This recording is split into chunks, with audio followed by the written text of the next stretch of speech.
took me from above. Turning my voice to late with presence.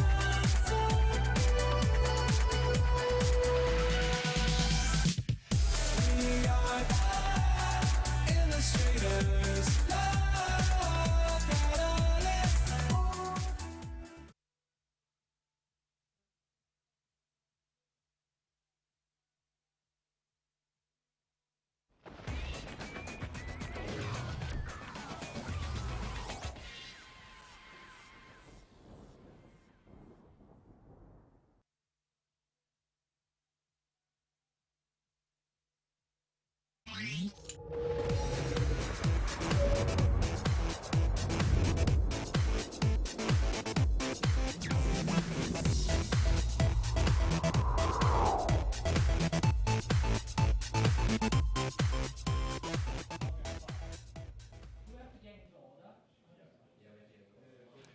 Yes, here it is. It's the point and click secondary schools eSport competition final.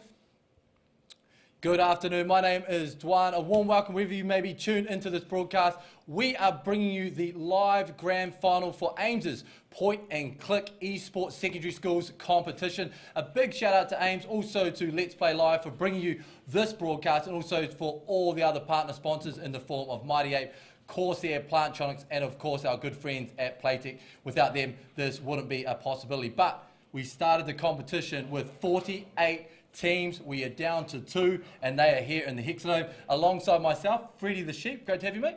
Good to be here. Yeah, pretty excited to see these high school students performing at a great level in the arena and to be at the best facility in New Zealand. That's right. This is the premier eSports facility, and it is massive for them to be here. You know, they've been playing in land tournament down there at Ames. So everyone at the Ames College, I know there's a few of you down there watching this. Great to have you tuned in. But now we're into the business end. They are here. They've done the hard work. But what is at stake for these two teams? Well, the team who wins this match here today gets to play the curtain raiser at our NZGC final on October 12th at Motat. And they'll be the lead into the grand final, and it's just a huge opportunity to be able to put on display their talent to everyone to see. That's right. They're going to be playing with, you know, the best players in the country. They're going to open up, and really, it's 500 screaming fans. I mean, that's a great experience for any of these up-and-coming players. I mean, you talk about high school being the bastion or the next level of players. Talk about two key players in the form of, I know, Shocks, who plays in the NZGC, and also Artiferns, who made it all the way to the final, who's coming up shortly. You know, the talent pool is phenomenal in New Zealand. Yeah, definitely, and it's like any other high school or college sport like football or rugby where, you know, you've got the scouts of the scene, you know, looking at these matches and saying, hey, this is the talented guy, we want him in our scene. This is kind of the gateway to a career for these guys. That's right, but for everybody at home, I know there's a couple of key schools here in the form of Auckland Grammar up against Macleans College for the championship. There might be some teachers or parents at home, so what we want to do is let you meet up with Laurie Pops, who's one of the biggest gaming influencers in the country, and she's going to explain the game and let you know the game. Hey guys, my name is Laurie Potts and I'm here to help you get to know more about League of Legends and esports in general. And the best place to start is at the beginning. What is League of Legends? League of Legends is a team-oriented strategy game. The goal is to work together with your teammates to bring down the enemy nexus, located in the middle of their base, and do it before they take down yours. The action takes place in the Summoner's Rift, the League of Legends playing field. It's made up of 3 lanes, bot for bottom, mid for middle, and top for top. During the game, champions get stronger in 2 ways. By using gold earned during the game to buy powers and spells, or by leveling up through kills and experience until they reach level 6, which unlocks their ultimate ability. And that is a real game changer. Sometimes things don't go as planned. When a player's champion dies, all is not lost. They get to respawn back in the fountain. But each time a champion dies, players have to wait for their death timer to expire. And the more you respawn, the longer that takes, leaving your teammates a champion or 2 down, which can turn the game. And that is the basics of League of Legends. Use teamwork, skill, and strategy to take down the enemy, while they try to do exactly the same back. Enjoy tonight's matchup. This is Laurie Potts logging out. See you later.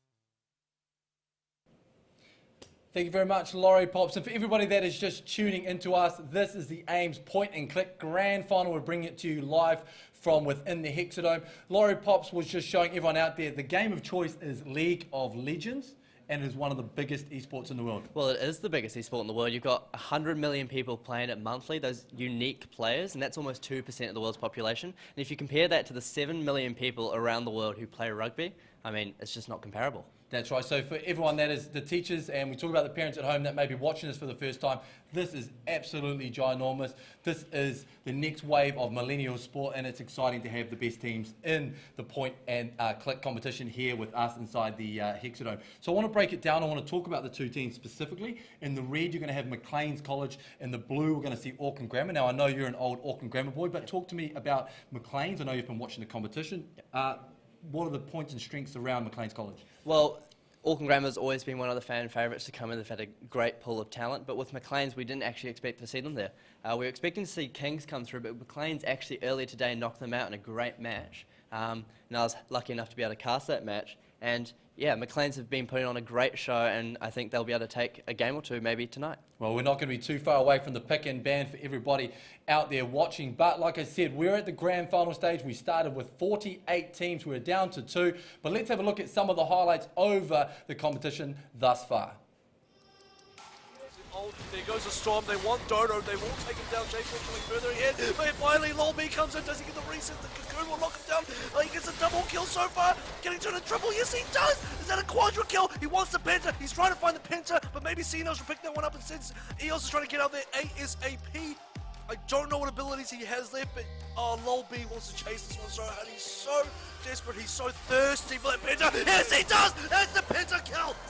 Oh, again. My gosh, they're from this fight at the moment, and they need everyone for this. They need their full team. This could be the start, though. Blaze getting a little bit of poke. Knight getting up to 2/3. They want to go into Eugene, though. He's caught out alone. Where's Solak? There he is. There's Casket. Going to blow a few members. Jackery, though, can finally start down. He does have to get the shotgun first. Solak's the front line, taking a bit of a chunk. Double kill now for Rain.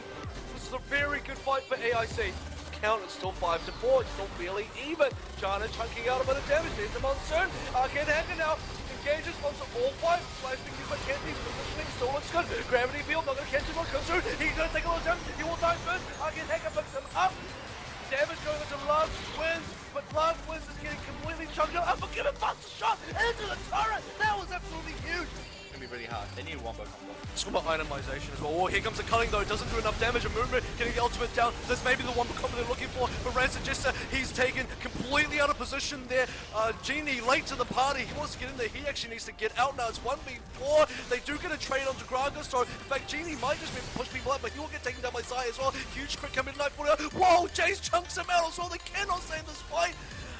Oh, Knight 41 and told you just cannot do enough here, and they just kind of left the party. Goes the Casket immune though. Jackery gets saved by Ablaze. Wow, that was an amazing black shield. Good timing there. Beckham joins the fight as well. Looks like a full 5v5 engaged soon to happen, potentially either in mid or this river section. Yeah, no Aniel, no Greg Assault. It's going to be very hard for Auckland International College to actually try and push and engage this. Oh, Yu-Chen potentially being caught out there. Knight getting into the middle of that with the shield. This is the engage now. Yu-Chen wants to go straight into a place. The shockwave will catch 3. That was absolutely huge. As now AIC are getting completely rounded out. Troll, triple kill to the Corky stand. Is definitely here. Wants to dodge his yes, it does survive. But no, the turret shuts him down. That is not Rain. Picking up the final kill there. They do get the consolation, but wow, what a triple from Standards here, and what a shockwave from Jackery. Wow. Damage plus oh, that was a really good startup. He's like picked up Kennedy, but will probably lose his life for his response. Max 16 is deep in there now. What's Slayer gonna do? He's in the middle, has to pull almost immediately. Unforgiven though on the front lines. He wants to get a couple of traces here. Slayer will eventually go down to Arcade Hacker. That's 4 kills now. 4 down. So there we have it, some amazing action in the point and click competition, but we are about to get ready for the grand final. Macleans up against Auckland Grammar, but I just want to quickly touch on, we saw a pentakill over the last, what a highlight. It was a Westlake player, and it was on Katarina, got a pentakill. One player to take out all 5 players on the other team. I mean, it's a rarity even in normal games, but to have it in a competition is just absolutely mind-blowing. The player must be ecstatic about Yeah, it. and we've got to give them a big shout out because that is, a phenomenal achievement. So well done to the Westlake team for that. But look, let's get into the team list because pick and ban stage is almost upon us. Can you take us through the team list and how they'll line up in the Rift tonight? Sure. So on the red side, we do have Macleans College, and in the top lane, they'll have Zai. In the jungle, they've got Iku, and in the mid lane, they've got Master Yi Rong. In the AD carry, it's their captain Evie and their main shot caller. And then in support, they've got Lammy. And then the crowd favourites and my favourite on the blue side is Auckland Grammar School up the line in the blue team. And their top laner is TY86. Their jungler is Elliptic, who's had a great showing so far in the tournament. In the mid lane, we've got our star from the NZGC, Artiferns, who's one of their shot callers, so he calls the shots in the team. And then their captain is in the AD carry, that's Naive. And in the support, we've got Maximu. Well, there you have it. That's the two lineups. Maclean's up against Auckland Grammar in the grand final of the point and click Ames competition. Quickly, before we get across to the commentators, have you got a pick? I know you're an Auckland Grammar boy. I've said that before. Are you staying with blue? Yeah, I'm definitely staying with blue. I think Grammar will take it out. Not because of the bias only, there's a little bit of it in there, but also they've been the fan favourites for a reason. They've had a great showing today and yesterday. That being said, though, I do think Maclean's have the ability to take out a game, but not against the line. I think my pick will be 2-0 for Grammar. 2-0 for Grammar right here. Well, look, I'm going to go with the red just because you said that, and I'm going to say Maclean's can get a game off them. But we've got the commentators standing by in the form of Cam, Crunch, Russell, and also Avril, who have been casting over the last couple of days. Gentlemen, welcome. You must be excited for this big one. Thank you very much, Dwan, for that intro. I am Kevin Avril Walker, and joined with me on the casting desk today is Cam, Crunch, Russell. We're going to be bringing you the live commentary action for this grand final this afternoon. Macleans College versus Auckland Grammar School. Now, Crunch, we've had quite the journey to make it to this point. 2 teams out of 48. Yeah, and over 100 went to sign up for this. So many people playing League of Legends. 100 million players each month. That's absolutely incredible. And we're going straight into the pick and bans here with Na, Aurelia, and Azir coming out. Yeah, and these are the 2 best teams in this competition. I did cast both of these teams yesterday. You joined me for one of those casts, or a couple of those casts indeed. Artiferns, the big play to look for on the side of Auckland Grammar, and Evie, the captain of Macleans, the big play to look for on the side of Macleans. Both of these players went extremely large yesterday that we saw, and particularly I'd like to highlight the junglers as well, Elliptic and Iku. In both the games that I casted, both played Gragas in the jungle, both absolutely dominated with their presence in the jungle, and also the presence on the lane, snowballing their teams to victory. Yeah, and we've just seen the first pick come out, and they're prioritising the jungler here, and Ty has just picked up Zach. So that is going to be quite a strong pick. We've seen Zach have a major resurgence now. There have been a couple of nerfs to other champions, and it's really seen him come back as one of the strongest and most prioritised picks. Now let's talk about this target ban on the Jace here. That's the one I want to highlight. Now, Artiferns and Master Yi Rong, they both played Jace to great effect. In fact, the thing I'll highlight about both of these teams is the fact that they had very similar lineups. I said that they both ran the Gragas, they both ran the Jace in the mid as well. Now, Jace and Gragas both targeted bans for sort of both teams. I mean, they both benefit and also they lose something based on that ban. Yeah, and with the Jace pick, it's so versatile now, it's got such long range that it's really, really hard to actually get onto him. Obviously, Zach, such a big jump range. He can really get to that backline. So picking up Jace now might be a risk for Macleans here, but we'll see the mid pick come in a little bit later as they're picked up. Braum for support and another jungler going in the form of Rek'Sai. Cool, so let's talk about this jungler matchup now. The junglers have been revealed earliest to us so far. Ty AE86, he's gone into the Zac. We've briefly mentioned the Zac. Let's talk about Iku on the Rek'Sai as well. How are these 2 players going to match up against each other in the jungle now? Who is going to be more effective with their presence, possibly based so far on composition? So Rek'Sai definitely has an advantage in the early stages. It takes quite a while for Zac to actually charge up and really be able to get the length of his jump that he really needs. Rek'Sai, however, level 3 has some very, very potent gank potential, even level 2 if you will. And Elliptic, he has picked up the placeholder Maokai for his team, which I believe will be going to the top laner Ty. We saw a lot of Maokai action yesterday, very effective top laner so far, and of course, Auckland Grammar School were the ones that banned out 2 top laners. Now, they wanted to go for the Maokai. They didn't want the Irelia in there. They didn't want the Na in there. Now, the pick for the top is still yet to be decided for the side on Macleans College. How would you like Macleans College to pick into Maokai right now? Right, so Tristana is able to obviously jump away from him, but if that twisted advance comes on, it can really tie her down. So you need to have a bit more of a front line. I mean, Braum and Rek'Sai are great, but now it's just getting Tristana rolling as well. So you need something that can obviously try and lock someone down so that they can follow up with the damage and get Tristana being able to reset, jump around the fight, and that's where Eevee will carry, right? Yeah, and as you saw in the highlight reel, Tristana has been one of the big carries for the ADC position of this entire tournament. Now, the other big ADC carry that I did want to mention is Caitlyn. That was the champion that Eevee played to absolute perfection in his match earlier on yesterday in day 1. Now, Caitlyn is not going to be seen here. Also, I'll highlight that Naive, the ADC player for Auckland Grammar, is not going to be on the same Jin pick that he had yesterday either. Both of these ADCs now going for different picks. We have Israel laning up against Tristana with Braum and Janna as the supports. Now, let's talk about this bottom lane for a second. I saw something. I am going to interrupt because That's that right. Yasuo pick has just come through for Artiferns. Yep. And he managed to pull such a massive upset the other day where Too Easy went down to Tiger Eye due to an amazing Yasuo play from him. So Auckland Grammar now have one of the strongest players in New Zealand on one of his favourite champions. That's been banned away from him in the New Zealand Gaming Championship. So I did say that Artiferns was one of the key players to look out for Auckland Grammar. Now, Artiferns, the mid laner, he is also the mid laner for Tiger Eye inside the NZGC competition. So, as you said, one of the top mid players potentially in the whole country, potentially in the entire region, now playing for Auckland Grammar on one of his preferred picks. Master Yi Rong on the Victor, what can he do here? Well, look at this.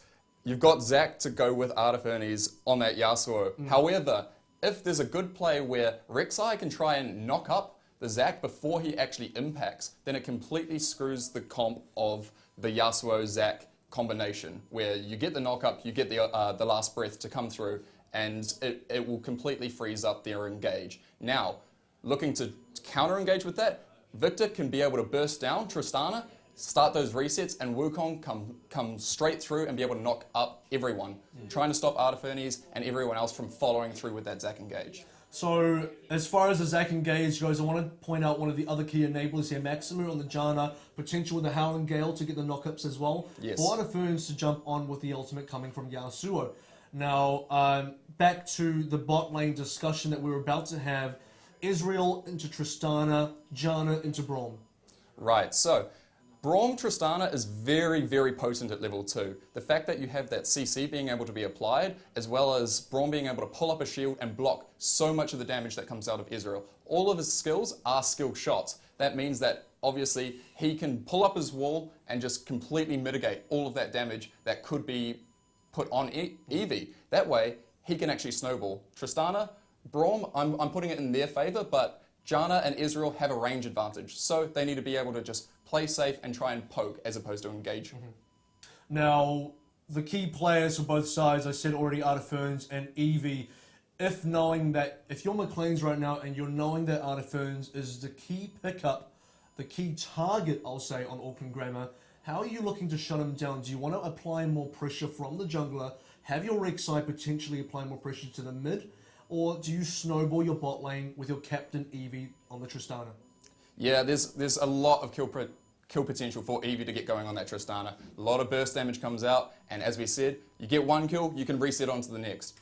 Braum can apply CC to multiple targets with that passive. It really allows them to be able to get into the fight, take down one target, reset onto the next, and then look to take a tower. So Tristana's able to do that very well. That first tower gold is a great way to snowball your top carry. So Eevee will probably be the focus for that team. Let's talk about the double exhaust pickup now for the mid laner and the support on the side of Auckland Grammar. What are they afraid of here? What could they potentially be trying to do with these double summoners?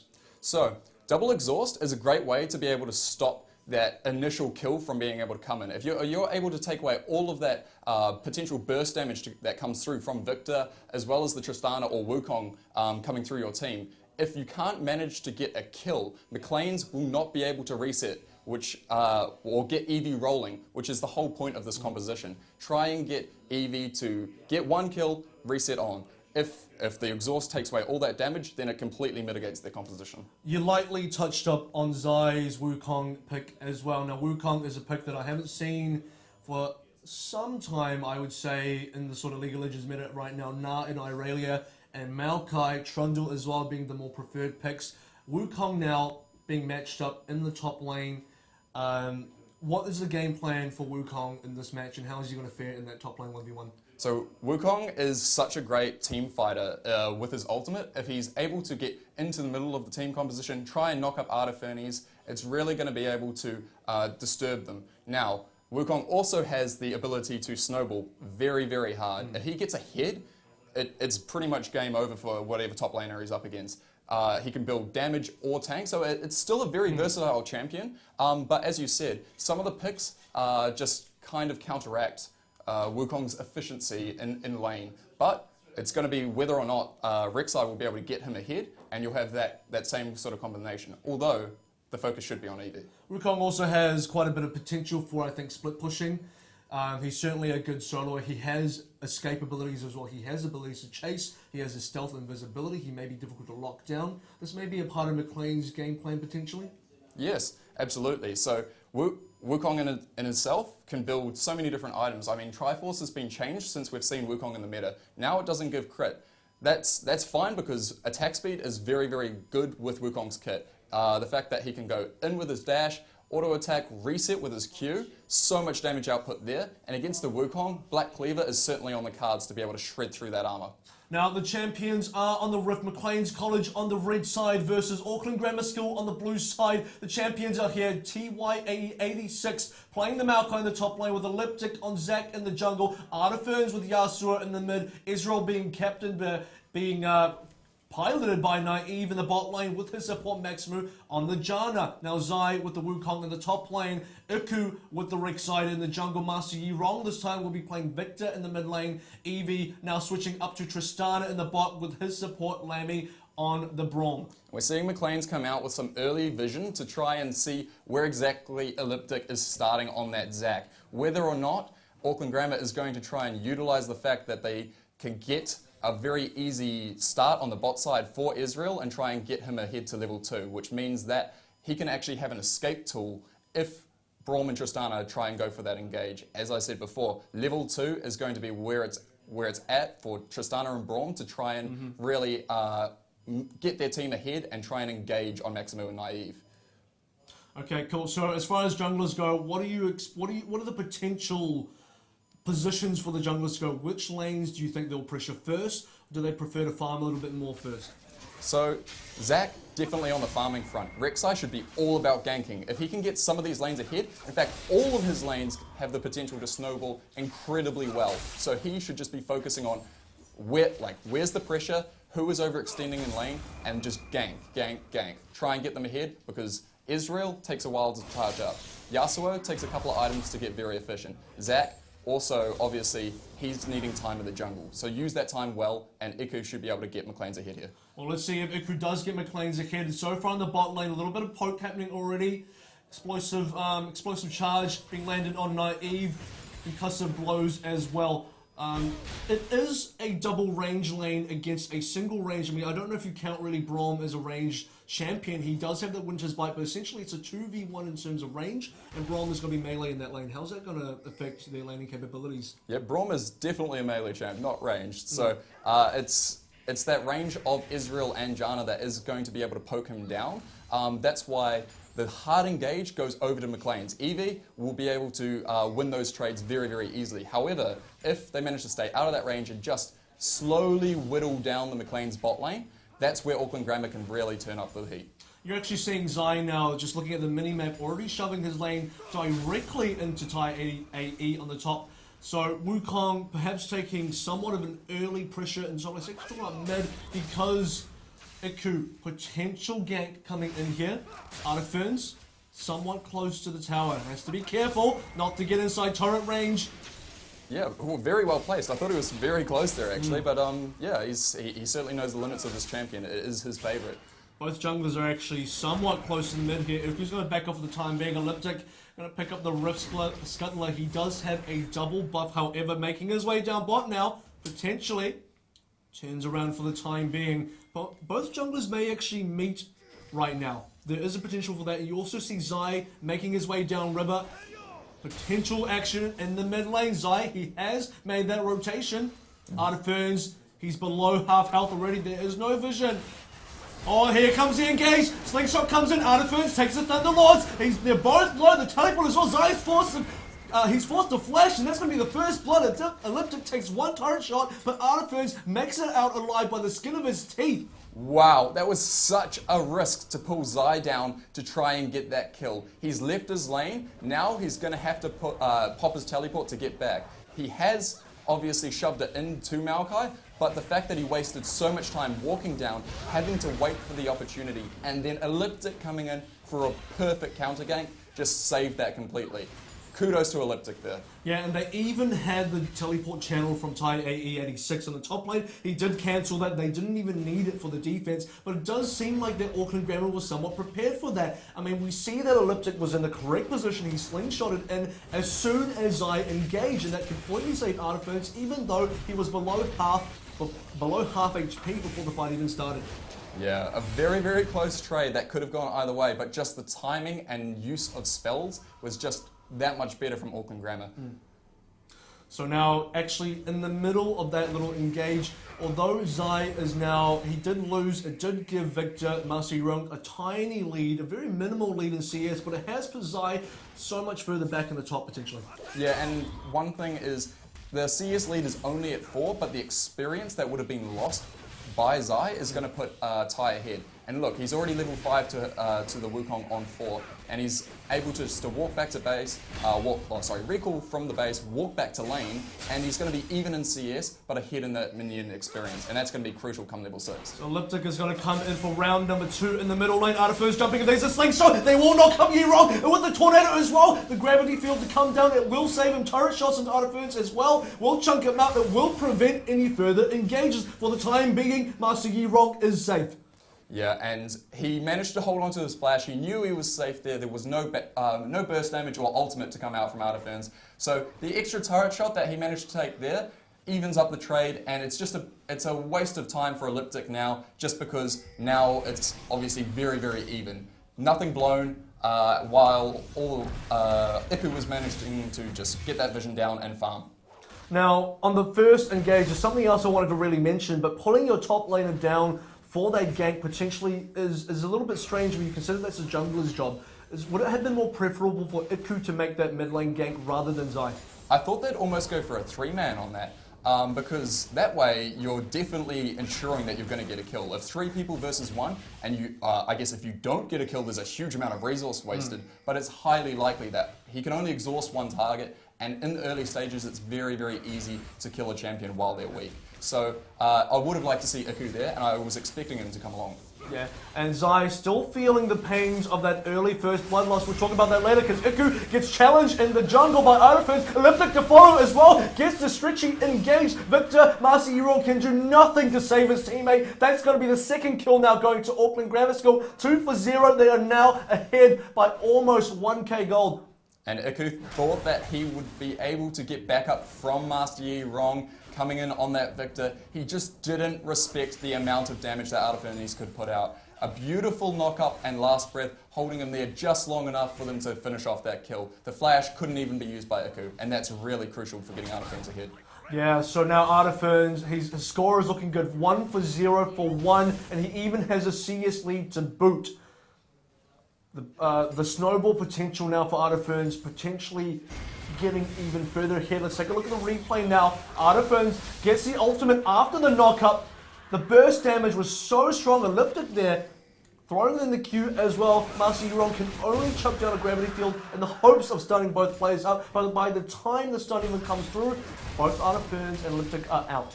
Yeah, and there's a decent trade going on in the top lane. Ty is just a little bit too tanky for Zai at the moment. So Zai is he's building full damage, which means that any small trades... Well, in the bot we have a Flash. That Flash has been burned by Maximu. Was caught out for the time being. He did get the concussive blows. 2 out of 4 stacks. It won't be enough. Another Winter's Bite does land, but very good damage nonetheless. We haven't actually seen that much action going on. But now I did mention... I talked to you previously, before the game started, where the focus may be. It looks like the focus so far has been on mid. Macleans very much want to shut Artifernes down, but so far it's only put Artifernes ahead. Yeah, there's certainly been a lot of pressure around there, but he's managed to hold his summers very well, only use it when he's needed, and that kill that Iku's given across has now put his lane so far behind. It's going to be very, very hard for Master Yi to be able to actually poke down Artifernes, who's a melee champion versus range. But now that he's got the lead, he can actually pressure the lane the other way around. And with Elliptic, now getting a slingshot even longer. Oh, possible. I thought he may have been tempted to engage there, but not within turret range, certainly. Iku's not that far away either, just over the wall. Let's talk about the CS lead now, because Tai AE 86 is seriously ahead of Zai now. Yeah, and Wukong is, as I said, a champion that can snowball very well. But if he does not snowball, he is very ineffective. You need to really just rely on his CC from his ultimate to be able to knock people up and hold them there and rely on your team to follow up. But if he manages to get ahead and build those damage items early, that's when he's a threat. The fact that he's behind against this Maokai is really going to be interesting to see how we can translate this into the later stages of this game for Macleans. And it may be harder and harder for him to now pressure against this Maokai, who is building plenty of armor now in defense against this Wukong player Zai. So this lane may be losing for him harder and harder as the game progresses, unless he does something, unless he makes a teleport play potentially to another lane, unless Macleans really pick up from here on in. Yeah, and just another thing to be able to note is that the Dragon went over to Auckland Grammar. That was an Ocean Drake, which is going to help with the regeneration of their team. The mana and health of all the players when they're out of combat. Now, with potential bot lane gank. Yeah, we're watching Elliptic come in, but he's spotted out by a ward. Although Iku is on the prowl, he is also coming down. They know they're there, but if Zach leaves and Iku comes in, this could really turn around. Both teleports available for top lane as well. Junglers haven't quite backed off. A few pings in the jungle. They are looking out for each other. I do believe they know both junglers are currently there. Look at Artifer's positioning though. He's actually in the red side jungle. Very aggressive positioning. Yeah, well, if you do know Iku is down there, how to get even further ahead, then farm his jungle. Deny him even more. He's got 1 death, he's behind in CS, and he's behind in experience. So what better way to do it than just take everything from him, put him even further behind. Speaking of further behind, Master Yi Rong is falling behind in CS almost as rapidly as Zai is falling behind in CS in the top lane. Both of these guys are struggling right now. There come the ultimates coming down. Maelstrom to follow from Tai AE 86, and that is going to end the engagement. Neither of these tanks can potentially really kill each other right now, but Zai is so chunked out. I don't know how much further he can lane. Bot lane though, Monsoon to try and save Naive. Get the disengage though. Eevee is not done though quite yet. There's the Glacial Official. It does catch Naive. Can they follow up with the engage here? The heal follows. Lammy still wants in. Eevee was the range enough. Oh, he's very low. Can they make a turn? The teleport's coming in as well. And the jungler, Zai, no, that's Iku actually. Not coming in close enough, not coming in quickly enough, and that will be double kill going the way of Naive. Eevee and Lammy so thirsty for that double kill in the bot lane. They couldn't secure that. Oh my gosh, Maximu just managed to time that exhaust. Oh wow, we're not even time to talk, to engage in the mid lane with Master Yi Rong just getting out. Artifernes going deep for him. Elliptic is may fall. Just crawling away. He goes into the passive, but Artifernes will be able to block here. Iku not going to be able to finish up that kill. Iku cannot challenge whatsoever. In fact, if Iku is not careful, he may be counter-engaged. Oh, very low HP. He just makes it out with his life. Artifernes and Elliptic. They live to fight another day. The score is now 5-0. Auckland Grammar School pulling further and further ahead. Oh wow, this is really starting to pull in Auckland Grammar's favour. What I was going to touch on before though, that was such a close engage down in bot lane. It really could have gone either way, but Maximu managed to just perfectly time and exhaust on Eevee just as he unleashed his burst damage. That there would have reset him, being able to kill both players and get out safely. The fact that he held that summoner so well and used it at the exact point of burst damage was the game changer for Auckland Grammar there. Yeah, and Iku showing up late to the party as well. I know he wanted to be there, but the fight was already over. Players were already dead. And it was just him sitting there 1 versus 2 in the bot lane. 2 free kills to Naive. Artiferns 1 for 0 as well. Elliptic 2 for 0 now. The CS lead grows as well. Now the bot lane is further ahead in CS. 125 to 120. Top lane as well. Every single lane right now is basically ahead of CS on the Auckland Grammar side. Yeah, and aside from just the CS, going into a little bit of a pause here, but aside from the CS, we just saw 4 pink wards down on the map for Auckland Grammar. So much vision control, and some of that was really deep in Iku's jungle. We saw him putting that pressure on the bot side to try and get Eevee ahead. He hasn't been able to do that yet. Now, his jungle is being completely taken over. Elliptic and Artifernes are just going to be able to roam in there, try and shut him down even further. One other thing is, all of the players actually have an additional pink ward. You can only lay 1 at a time. There's 4 on the map, and they all have 1 in their inventory at the moment. They are looking just to spot them out and make sure that they make no mistakes. If you see where Macleans is coming from, then there's no way for them to be able to effectively engage you, which means if you've got a lead, you can hold that lead so very easily. Speaking of leads now, Zai in the top lane on the Wukong is currently a little bit behind. He does have teleport available. Should he be potentially focusing a teleport down bottom for those engages in the bot lane? Or is it too late for him? Is that not going to be... Maybe the better solution for him right now is to stay and farm top? Or does he need to help other lanes? No, so we've seen them going head-to-head in the top lane. Not much jungler interaction up that side.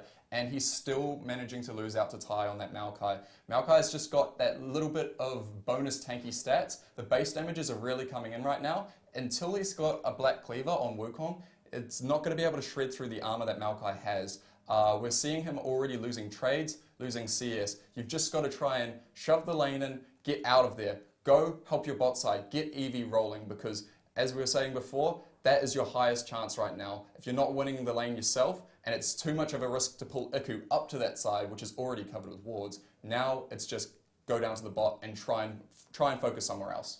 So Maokai, the only player so far, well, I mean Jana as well, but Maokai, basically the only player on the map for the side of Auckland Grammar that hasn't picked up a kill yet.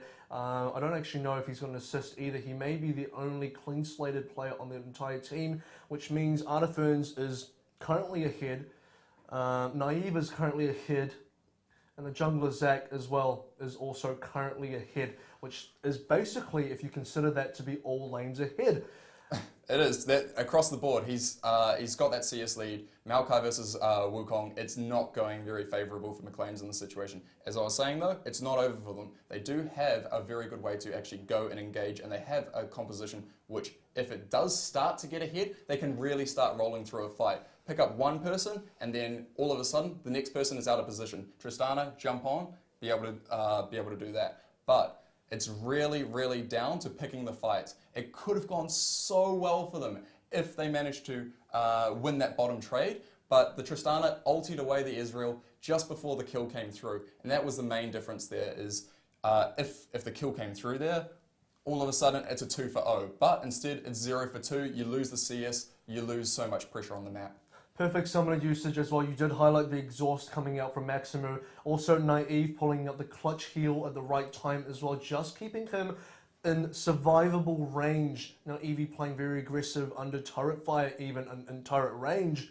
Bot lane, definitely a bit of a swing. We've seen 2 swing moments so far for these teams. The first gank in the mid lane, Zai coming down with the rotation, wasn't successful. Now in the bot lane as well, Eevee going on to Naive and Max Move, also not successful. We do need to, Macleans do need to somewhat still try and get Eevee ahead, but who can they now go for on the side of Auckland Grammar to try and put themselves ahead?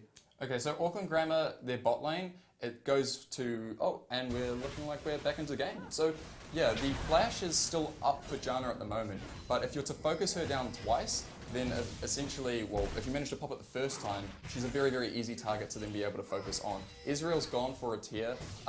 He's not going to be able to power spike too hard at the moment. He is ahead, but he's only going to get stronger. So You can try to shut Jana down and then pressure the Israel off the CS and maybe look to kill him. Speaking of pressure though, mid lane, just a few trades being made for a nice air wall to block out the death laser. Gravity Field won't catch anybody. The bot lane trading is still happening. Concussive blows. Can he make the fourth attack onto Maximum? It won't be the case. Lamy being chunked up very heavily though. Eevee trying to disengage here. The true shot will get blocked up by the shield. Good usage there by Lamy. They will be able to get themselves out alive, but they are still losing the lane. That will cost them precious CS time. Yeah, and you can't just go in those 2v2 trades at the moment. Israel, although he takes a while to charge up, he has some very significant items here. He's able just to poke and they can just disengage. Continue doing that. There's no form of sustain for Macleans. If they lose that bit of health, all of a sudden, they can't go in for those trades anymore. So what we're seeing is Auckland Grammar just posturing up, Maximu trying to take the damage, and Naive just outputting so much more.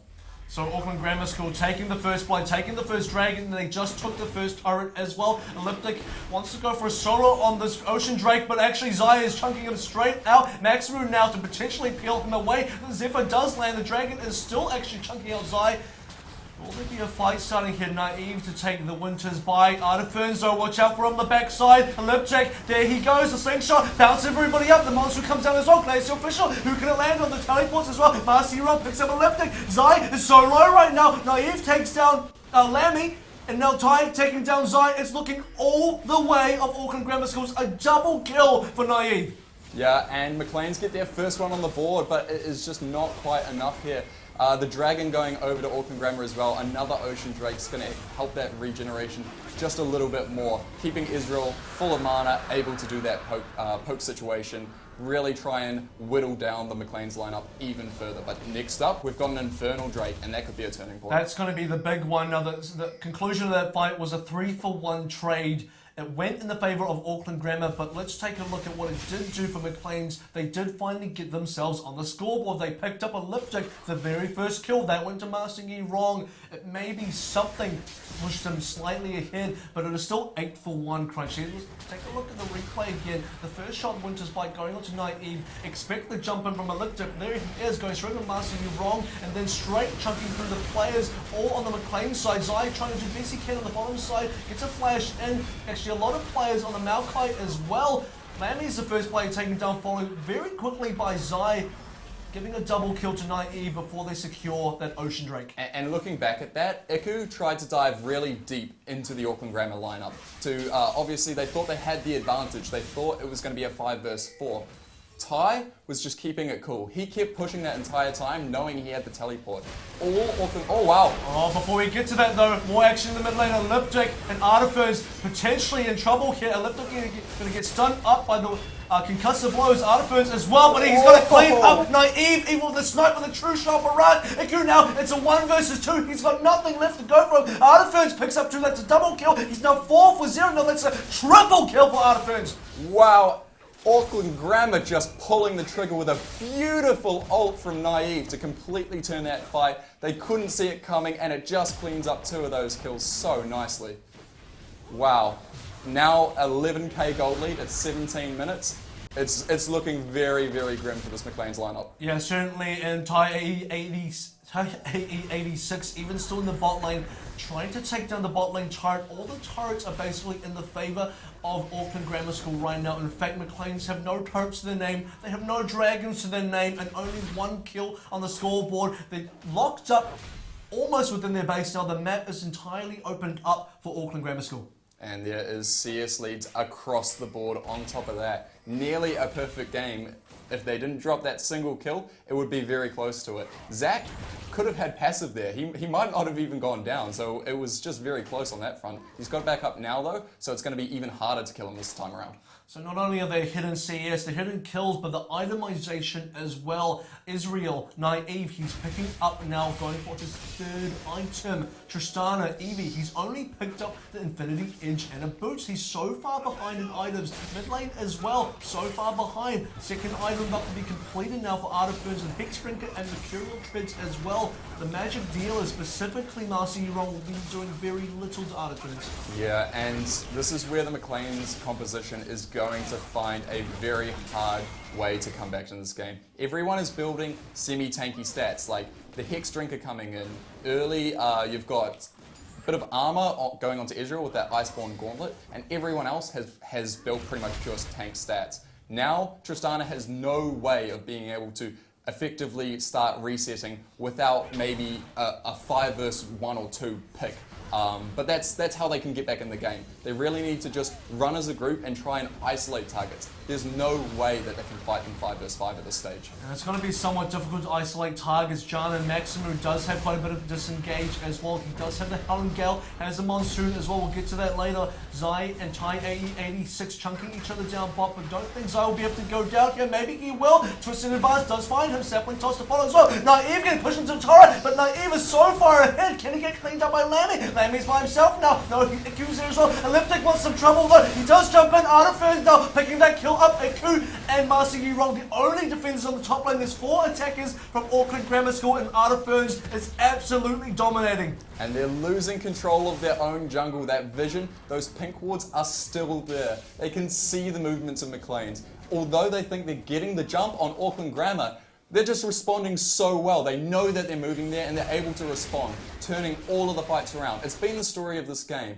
Every time Macleans engage a fight, Auckland Grammar just respond so much quicker and so much better.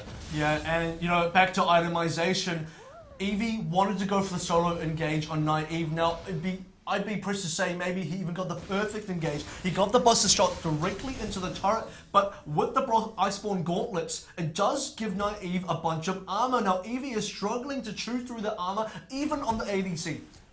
It's also being, well, I think it might have been 5-0 at that stage, is probably going to be a big factor. It's very, very hard to duel someone that is that much stronger than you. Also got 2 levels, which gives you base armor, more health, more damage. That needs to be taken into account as well. You can't just take fights based on the fact that you think your champion is stronger in a 1 versus 1. You need to look at the items, you need to look at the level difference. Yeah, and that fight also pushes Artiferns further ahead now, 5-0. In fact, Naive 6-0. The last time I saw these guys in action, it was actually Naive picking up the majority of the kills towards the mid to late game. That time it was on Jin, this time it's on Israel, and now Auckland Grammar setting up for this Baron. Yeah, they've got some good vision control deep in the jungle to see if they can come there. If they manage to clear out the Baron vision, they don't need to take it. All they need to do is just bait it. Zac can just jump straight over the wall. Israel, jump over the wall. Maokai can potentially, if someone gets close enough, do the same thing. Yasuo, just follow up with an ultimate, and there's your fight. There's the way for you to get rid of the Macleans lineup to actually push through and get their base. You don't even need to take the Baron, you just need to use it as a tool. In the case that Auckland Grammar does want to go for this Baron play, is there any chance for Macleans to try and engage it? Is there any way for them to engage? Is the Baron throw possible for Auckland Grammar? Oh, absolutely. The fact that if the Baron swings over, that is the window in.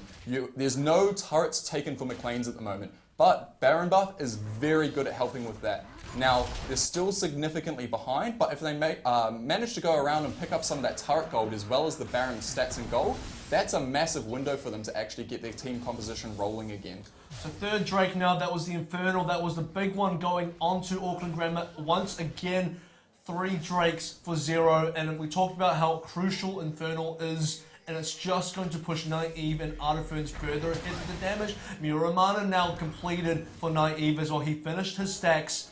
He also has Blade of the Ruin King. His build right now is so deadly.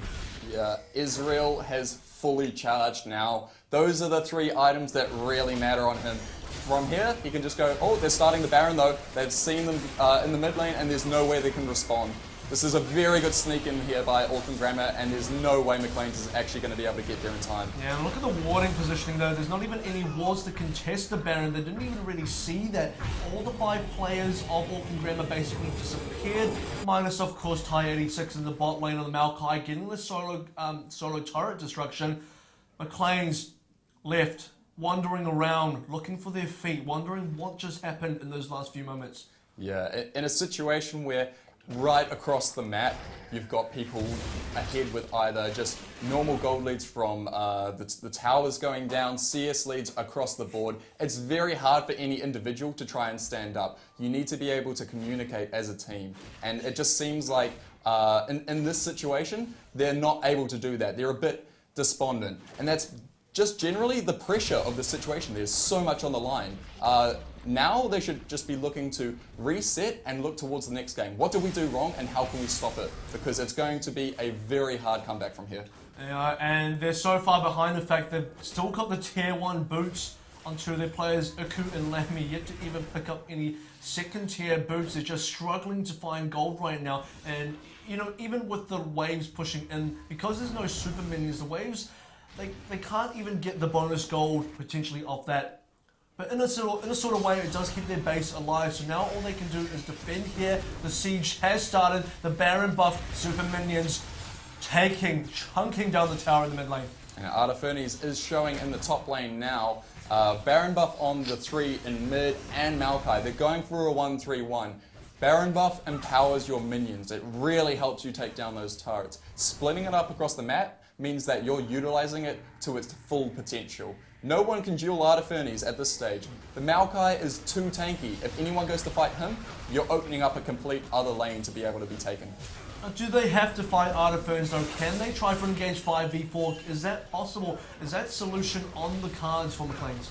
It was when Artifernes was near that top turret. Although now he's actually pressuring the top lane so hard, the second that they go for that 5 vs 4 engage, even if they lose it, he's going to take an inhibitor, he's going to take a turret, and that is the goal for Auckland Grammar. Break the base and get that way to go in. This is the hardest part of the game, is taking that inhibitor turret, and we're about to see it go down now. And 3 inhibitor turrets potentially going down. Look at the top. Middle will be the first to fall. I haven't seen the bot one's health yet, but certainly it can't be very high. The middle inhib already on half. Macleans still not sure about what they need to do here. The top will fall next if Macleans do not find a way to get in on this fight. Maokai still in the bot. Teleport can use. Here comes Iku. He finds an engage. Elliptic and Artifernes on the back line. Evie will be the first target. Master Yi wrong now to follow. It's a double kill for Artifernes. Another knock-up though. Lamy is trying to do all he can.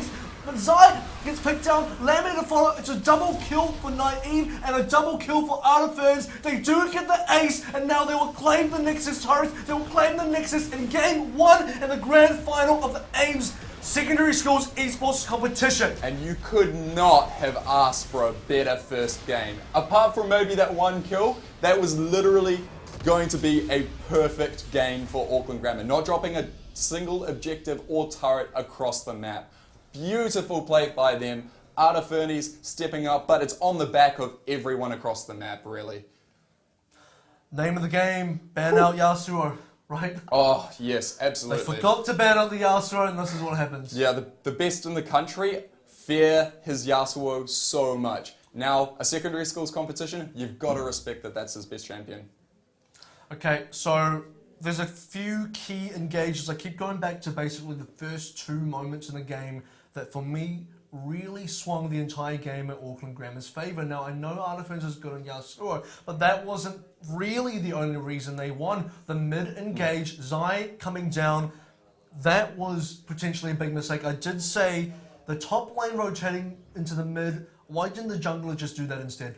Yeah, I think that was just a miscommunication. They obviously thought maybe the jungler could show elsewhere or be present down towards the bot side. Maybe if they saw him on a ward there, then you'd see Artifernes overstep, knowing that that's probably where the pressure would be, trying to shut him down. Zai was so close to being able to pull that off, but it was a very high risk, high reward situation for him there. It obviously didn't pay off, and we saw him get behind in levels. When you're up against a tank, they don't need damage, they need levels. Every time you level up, that's more damage coming in on your skills. You get stronger that way. And we saw him fall behind there, and he wasn't able to even hold his own in that lane, putting all the pressure down towards the bot side. Yep, and speaking of the bot side, this next engage to highlight here, the Tristana and Braum 2v2, Evie and Lamy going in against Naive and Maximu. That was the next moment for me where it really went wrong for Macleans. No, you're spot on there that it was just such a close engage. It could have gone either way. As I said, it was a split-second reaction time from Maximu that saved that lane. If Evie got ahead, it would have been so easy to roll it out. But such a good game from Auckland Grammar, and we're really looking forward to game number 2. Will Macleans be able to reset? We'll see after this.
And we are back. Game number 2 will be starting very shortly. Once again, I'm Kevin Avril Walker, and joined with me is Cam Crunch Russell. Now, we just saw Auckland Grammar School completely annihilate Macleans College in that very first game on the Rift.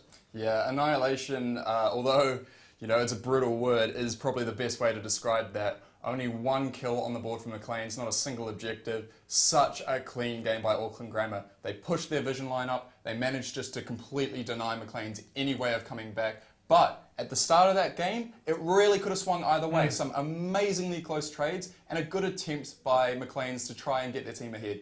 Absolutely. We talked about the compositions of both teams, and it could have gone either way if certain plays had gone differently. Now, the Tristana played the bot again. If Evie got the double kill in bot, how different would that game have been? Well, we saw Evie obviously very confident on that champion, trying to go up against that Israel and solo kill him even when that far behind. Imagine if he had a couple of kills under his belt and Israel's then put behind. If he's able to then go and try and pick him out and duel him that way, it would have been such an easy way to start snowballing him. All of a sudden, maybe the first turret would have been that bot lane turret for Macleans. Huge amount of gold now that they've changed that. The first turret blood is that extra 400. That's the same as first blood. Getting that extra gold, you're so far ahead. 3 kills and potentially a CS lead. And they could have absolutely have pressured that bot first tier turret, because Iku, the jungler on Rek'Sai, was also just behind them. He wanted to get that engaged, but just a little bit too late once again. Now, the 3 of them, the 3 champions, assuming they all lived through the engagement, could have definitely have pressured down that bottom tier turret. And that could have definitely swung things very differently in Macleans' favour. Now, let's go back into the pick and bans. The drafting has started now. Macleans on the blue side with Auckland Grammar Schools after taking a 1-0 so far in the series. On the red side, Nidalee and Na, the first bans. Yeah, Nidalee is obviously a very, very strong jungler at the moment. Top tier, often first picked by teams both in the NZGC and globally. Elliptic showed up huge in the jungle that last game. All tournament, in fact, he has been such a just core composition player. He's really just enabled his team by being all over the map and there at the right time. Nidalee gives so much mobility. Great ban away. But Zach is the second one. I'm expecting the Yasuo to probably come in as the third, because that was pretty brutal. It was pretty brutal, but maybe, you know, Macleans have a different plan. They didn't ban out Yasuo the first time. I don't know if that was an oversight or part of the plan. This time, though, they need to relook at that composition. Do they let the Yasuo through? Do they not let the Yasuo through? Yeah, there it goes. There goes Yasuo. And yeah. it is I was gone. about to say, please don't let it through. Just there's so many ways that you can build around it. Obviously, the Zac was very influential in how to get that engage. We saw such a good Zac ult in the end, knocking 4 people up. The Yasuo ult came through later, only catching a couple of them, but it's so easy to be able to combine those 2 champions. So taking both away, it's a very, very smart decision. So Ty at E6 picking up the Maokai once more. We actually didn't even see much action from the Maokai because the rest of the 4 players from Auckland Grammar School was doing so well. The Ty 86 didn't even need to TP in. He wanted to TP in for the first engage, but cancelled that when it wasn't required. In fact, we barely saw him engage for the majority of the game. They more or less had the pressure down pat. 4v5 even. Once again, Auckland Grammar School very much focused on banning up the top champions. Last time, they banned out Na and Irelia, and I think they banned out the Azir as well, so they're following the exact same ban pattern. This time, though, Elliptic will be trading his jungle champion over to Rek'Sai, giving the Zac away through the ban.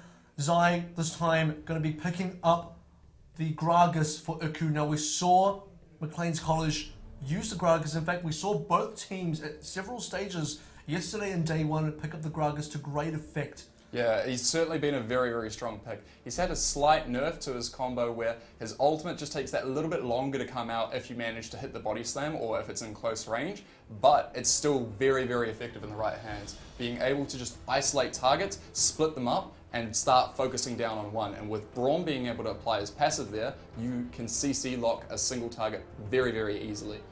But with Auckland Grammar's composition coming out with Maokai and Rek'Sai can build very tanky. That's a good front line for them to be able to essentially use in holding that. So it's going to be very, very hard for Gragas to actually make a good engage through that huge front line.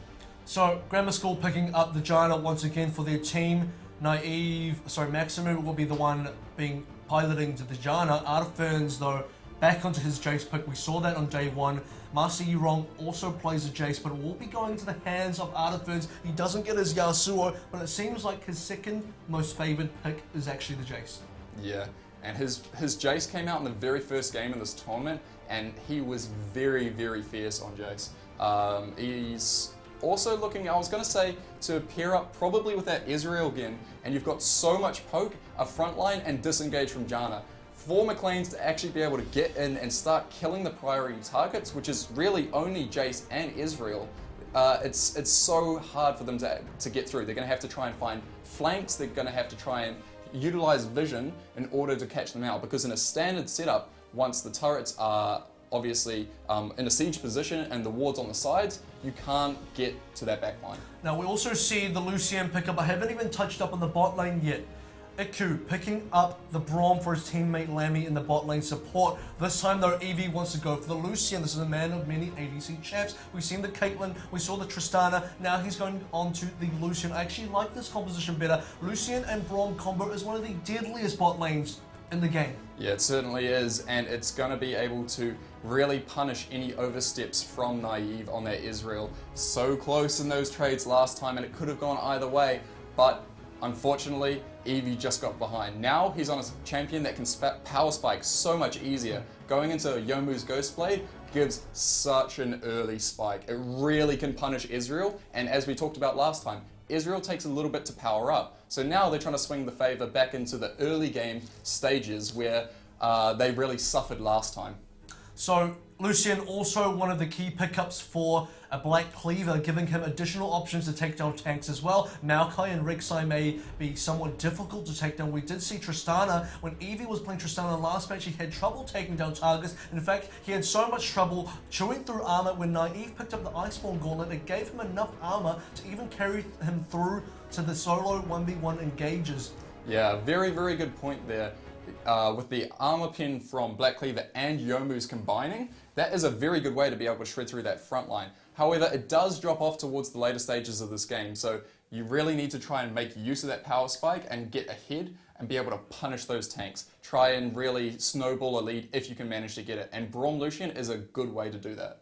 So, Auckland Grammar School, they went for the exact same bot lane composition, Janna and Ezreal. This time though, instead of playing against Tristana, it will be Lucian Braum. Is this a more difficult matchup now for Janna and Ezreal? So, yes, it is going to be a harder matchup for them, just for the fact that Ezreal really relies on going into a tier, whereas Lucian can just build that pure damage, and his damage output is very, very high. Combined with the fact that he gets double procs on the passive from Braum, which means the stun is going to be much easier to actually apply. We saw that being a problem where Eevee just quite couldn't get the last stun off, and quite a few of those early trades, and that was probably the difference in it being a kill to Eevee and the double kill going over to Naive. Now, you've mentioned that Auckland Grammar School, the way they've picked their composition, it is very much a poke and siege comp, right? So, could the plan be here for Auckland Grammar to take their fights very slowly? Do Macleans College want to play a bit more aggressively here? They do also have the Echo, and we haven't touched up on that just yet. Yeah, so Iku last time, he really struggled to make an impact in the jungle. He just really wasn't able to get those early ganks, which I was saying. Zach is able to farm. Zach ended up doing more ganking, and that was where the game ended up essentially swinging. So, this time around, he's on Gragas. Gragas has a very potent gank as well. Towards the bot side, you've got more damage with Lucian. You've got Gragas, who's got very good engage in isolation with that ultimate. So pre-6, or well, when Gragas is 6, and before the bot lane hits it, hopefully you'll see him go down, try and kill either Maximu or Naive, and that will be a much, much better situation for Macleans heading into this one, going with that early lead and trying to then control the game from there. So I want to bring the focus onto top lane a little bit as well. So Zai this time picking up the Echo on the top lane. He had the Wukong last game. It wasn't very effective for him. Early mistakes may have cost him that game though. This time though, he's picking up the Echo, going into Maokai once more. How is that matchup going to go for him? Is he going to have a better game? So Wukong, high risk, high reward champion. Echo, you've got so much more safety. He's got a gap close that can go over walls naturally without having to actually target something. He's got an ultimate to get him out to safety. He can build tank, he can build more damage, and he's effective either way. So it's a much more versatile champion that if he makes a mistake on, it's far less forgiving, and there's always a way to come back on. Yeah, and Jace, obviously a very high skill capped champion as well. A lot of room for outplays, a lot of room for showing his individual ability to duel as well. Maybe even more so, a lot more so than what Wukong is capable of doing. So I think Echo will be able to bring a lot more utility to his team composition this time around. Absolutely, and also quite a bit of split push power if you see him build into that Triforce. There are so many different ways that you can build Echo. Typically we do see him go into the Triforce to be able to split push, because if he gets ahead, he can really start punishing a lane and take down turrets quickly, because we saw Macleans struggle to take down any turrets in that last one. That should be a priority this time. Try and get those turrets rolling. While Israel has a lack of wave clear, you need to try and push Lucian in there, try and push the top lane in as well, and really start focusing on it. But we're going into game now, so let's see how it rolls out. Here we go. Game number 2 has begun. The champions have entered the Rift. This time, Macleans on the blue side with Auckland Grammar School, 1 game ahead on the red side. Who will take it down this time around on game number 2? Macleans, this is a must-win in a best-of-3. If they lose this, Auckland Grammar will be able to take the championship. They will finish the grand final 2-0 in a convincing fashion. Macleans, last chance for them. Yeah, and it's such a high-pressure situation. We've got them live in the studio, obviously. The first time that they've come into this sort of situation. You're playing in front of so many people watching on Twitch here. It's going to be very hard for Macleans to compose themselves after the last game, but we hope that in that break, they've gone, they've reset, and now they've talked about their win conditions and are going to follow through with that. They certainly needed to take a little bit of time to re-look at how they're going to approach these situations. Now, last game, a lot of the focus was on the mid. And the early ganks were all onto mid. A lot of pressure on Artiferns, but it actually put him further ahead. Do you think Macleans should, or will they even, go for that mid lane pressure once more? Well, the team's name is Eevee Will Carry. So, by rights, I thought the pressure would be down on Eevee, trying to get him ahead on that Tristana last game. Now that he's on Lucian, if he does get given an inch, he can really take a mile in this matchup. So, hopefully we'll see him go down there. Victor can have a lot of kill potential on Jace, but only sort of at level 6 once he's got a bit more damage coming through. Artiferns actually taking a bit of an early trip into the blue side jungle, maybe looking to pop a ward down, potentially just taking a little bit of a scenic photograph session though. Mid lane finally getting there.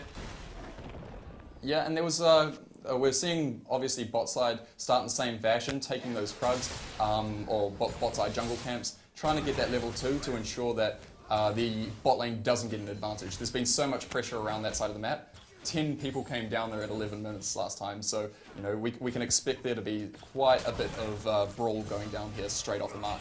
Yeah, I do expect, you know, potentially if Eevee is your carry, they do need to apply a little bit more pressure. That's Macleans to snowball that bottom lane. Now, depending on what happens in the mid lane, I do believe AGS, Auckland Grammar School, they may be looking to snowball Artiferns again though. Yeah, and Artiferns is already up 9 CS. Wow. And the game's only been... And he was late to lane. Yeah, minions only spawned a minute and a half ago. They take 30 seconds to run to lane, and he's already 2 waves ahead. How does he do that? I honestly have no idea how the mid lane's gone, but that's a very impressive start from him. You know, maybe he's completely pressured up Master Yi wrong. Maybe he's just being outclassed in this mid lane so far. It's a really good start for Artiferns, but you actually look at Iku's positioning now. Potentially wants to help his mid lane out. Elliptic still a little bit far away at the moment now. Jace, Artiferns taking a bit of a trip down through, gets the shock blaster. That was an empowered one as well. It will chunk out a bit of health onto Iku's side, make it a little bit more difficult for him to jungle through. Now back to the mid lane, and it didn't even really give Master Yi Wrong that much of an advantage CS-wise. Now Master Yi Wrong had a few moments there to just solo CS. Yeah, and without that potion being able to be... Oh, without a refillable potion on Iku, he's got to stop being able to take those extra bits of poke damage. The gold efficiency of that item is so good if you can just keep reusing it. Although, it's an invade. Oh yeah, we're seeing Elliptic come in to try and take down Iku here. Yeah, a possible early action onto bot as well as Isku wants to help out this bot lane. It is shoved up very deep though. Naive and Maximu getting a little bit aggressive there. Iku's going to not actually do that. He will take the recall instead, and in fact his counterpart Elliptic on the other side of the map will go back to his own jungle. Lammy now below half health. Yeah, and Zai is starting to trade significantly better in that top side, but he's still falling behind in CS, which is a worry to say the least when he's focusing so hard on the trades, but he's only got a refillable potion versus a corrupting potion. Yeah, so he is somewhat ahead in the trades, but he's behind in CS, and this was much of the story of the last match as well. Mid behind on CS, top behind on CS. This time though, Eevee, he is still catching up. Yeah, it's... Or keeping up, I should say. Yeah, the bot lane's going to be certainly an interesting matchup to see who, if none of them are actually going to get any kills, can just get that natural lead. And we saw a cannon minion drop there. That's effectively 3 minions that he just dropped from that. The gold is far more efficient there, so we've got to take little things like this into account as well. Yeah, little plays do make a big difference. Maximu, we talked about how clutch his ability usage was last game. He got the Howling Gale off onto Eevee just in time so that Eevee would actually miss out on the cannon minion, so that was pretty clutch. Masi Wrong doing a little bit of poke in the mid lane to Artiferns or Elliptic watching from the side. Here comes the engage. Could this be the first one? Gets the knockup. Gravity Field will lock Artiferns in place. Masi Wrong with the counter trade. It is not effective. Elliptic, he does get a bit of pressure on Masi Wrong, but Artiferns does not secure any kills. Masi Wrong will get out of that one alive. And Arda was out of mana. He was going to try and knock him back so that if he flashed, it would pretty much put him in the exact same spot as before the knockup. So just that little bit of mana was the difference between there. But he's managed to pull the flash of Master Yi Wrong. Without that, it's going to be such easy ganks next time Elliptic comes around. Yeah, all he's got now is a Ghost and a Gravity Field. And the Gravity Field is just not really... It's not consistent enough. You need the players to actually be able to stay in there. You've got to lock them inside the Gravity Field to maintain the stun. So mid, maybe pressure now. Iku may feel like he has to help Master Yi Wrong a little bit out now in the mid. Yeah, Iku knowing that there's that pink ward down in the bot side of the river for Auckland Grammar here, he managed to actually dash over the Dragon Pit to try and avoid being seen so that maybe he could come towards Artifernes and try and take him out. So a couple of pings still coming around the mid, but the jungle is a little bit undecided here. No sneaky invades so far. The top has actually been entirely untouched. We see the junglers move slightly toward bottom. Check the wards, check for pinks. Go to the mids as well. We've seen the only gank in the game so far onto the mid lane, unsuccessful. Touch still on top. Can we go for round 2 though? There's not going to be a flash this time. There's a knock up onto Masi Rock. He's very low. Gravity Field, it won't be enough to save him. First blood in game number 2. And it goes over to Artifernes, who's already got that CS lead. Now he's got the first blood gold. Significant lead on a Jace. Oh, but in bot lane. Bot lane though, can there be a turnaround? If he wants to go in there, concussive blows, one more shot, needs to take it. Very low now, the turret will be coming in to support the side of Auckland Grammar School. Naive still in full health. He wants a little bit more damage at Maximus staying in this fight. Here comes this jungler though, Elliptic on the side lanes. Can he pick out Iku? Iku may be potentially in trouble there. There's the poke. Casket to go out as well. Both teams disengage. Yeah, 2 flashes blown there with Maximus and Iku's. Now, Iku went in quite deep for that, but if there was a faster follow-up from his team to proc the Braum stun, then they wouldn't be in a position where they had to go under the turret to be able to finish off the Janna. It was just a little bit of a miscommunication and misplay there, but that could have been one on the board to get Eevee rolling. It was a little bit of a late gank as well. When I saw Iku come in, Maximum was already on the way out. Zephyr being used as well. And then as soon as Elliptic came in, they knew they had to back off. Naive also on maximum health as well. So, unsuccessful gank so far. Auckland Grammar School still ahead 1-0 from that good gank by Elliptic in the middle lane.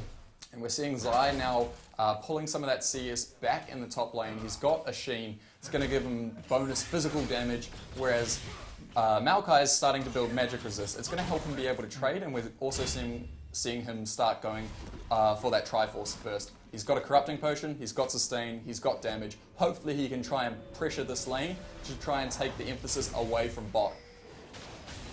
Underfern's going to pick up the blue there, going to give him much needed, well, he doesn't even really need it, but it will push him further and further ahead. We talked about the snowball advantage. Potentially, Auckland Grammar want to put Underfern's ahead again. It's exactly what's happening in this game. Now, the CS lead has once again extended in the middle lane, as well as that first blood kill to Underfern's as well. 81 CS on the Jace. Yeah, and he's starting to look very scary. He's got the tier, and he's also got a very significant amount of damage with the serrated Dirk and longsword combo there. So, we are going to see Iku coming down towards the bot side, but the vision control is just so strong from Auckland Grammar, and it has been last game as well as this game. Straight away, pink wards, 3 of them in the inventories. So, top lane engaged. The junglers are still coming through the elliptic, potentially coming to help out. Auckland Grammar's collapsing. They've got 3 members, but they're going to pull back. Yeah, they look like they want to go back to mid, actually, deciding not the best engage. Nicely wrong, though, needs to identify that there's 2 players coming down for him. He does get the pings out there, so no full engages for either team. And Elliptic in between top and mid, deciding where he wants to go from here. Parallel Convergence actually connects onto Tire 86. But no follow-up there, and a bit of an invade from Elliptic. Yeah, so Zai knew that Elliptic was on the top side of the jungle. He actually could have done a lot better in that trade, knowing that he was going to hit the stun. But without knowing exactly where Elliptic was, then all of a sudden he had to pull out, and he lost the trade because of it. Yeah, let's take a look at bot, though. Iku does get spotted out. A little bit of wasted time, potentially. He has a double buff as well. He wants to get something done here. He needs to start snowballing one of his lanes. If it can't be the mid, it needs to be Eevee. Eevee has to carry this game. That's the name of their team, and it's going to be the name of the game. Elliptic, going to TP out for the time being. Top is safe. Zai and Master Eron will not suffer another gank for the time being. Yeah, Iku's learned from last time, though, that he's got his own jungle with pink wards there, right at both entrances. Last time, we saw that completely lit up by Auckland Grammar. At least he's able to move through that side a little bit easier now. We were seeing him try to return on this bottom for a game, but still, Auckland Grammar has vision where it matters. Now this time, can Macleans learn from the previous mistakes of the last game? Going to come out now. It will do quite a bit of damage to Maximu, whose positioning is quite forward. Glacial Fish should have dropped down. It doesn't catch him. Double TPs. Lamy wants to shield up. Defending against Naive. There's the exhaust from there. Naive picks up a kill already. Tire 86 now engaging onto Eevee. He's in a lot of trouble. Elliptic takes him down. What can Iku do now? It's 2v4 in the bot lane. And both Zai and Iku in a lot of trouble. Artifact picks up 1. Can he pick up 2? It will go to the Jana. And that is going to be 4 players down for 1. Against Macleans College, 5-1 of the score. Auckland Grammar School pulling further ahead. And it's just such good communication from this Auckland Grammar team. Seriously, they have responded so quickly to each of these plays. Every time Macleans looks like they've got a good engage, Auckland Grammar just has such a good response to it. Very, very impressive communication for a high school team here.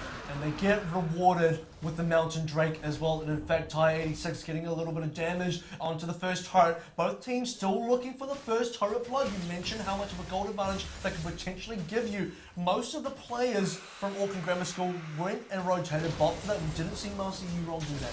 Yeah, 4,000 gold lead already coming out, and close to 30 CS, 2 kills, now going on to Artiferni's Jace, a very potent champion at that. The Youmu's comes out with another longsword, big power spike coming up for him. Let's see whether he'll be the first to be able to pressure a turret down. I actually think Artiferns right now has picked up the first major item of the game, the first major completed item. Seriously going to put himself ahead now. Youmu's with a massive armor pin. He's already demolishing mid. He's already having presence in other lanes. Can he be soft? You've certainly got to put a lot of focus on him to try and shut him down now. He is a squishy champion that is building a lot of damage. He really doesn't have much health. They've got burst damage from Gragas. They've got burst damage from Gragas and Victor. But they need to be able to time it right. Some of these small miscommunications which Macleans has been having, they need to try and fix that problem and commit to a fight. Actually looks like, speaking of fights, mid happening right now. Both junglers will meet each other, potentially. No, they're just going to spot each other out and not going to go for that. They'll just do a little bit of pings and a poke here and there. Just be really annoying. Jake's actually moving out as well towards his own blue. should be spawning up momentarily. We are still actually waiting for Eevee, the Lucian power spike, when he picks up a Yumu's of his own. Which he looks like he's just about to go back to base 4 now. Although Artiferny's got it 2 minutes earlier, and he's got that boot and tier. So although it's a great power spike for Lucian, he's still behind the pack.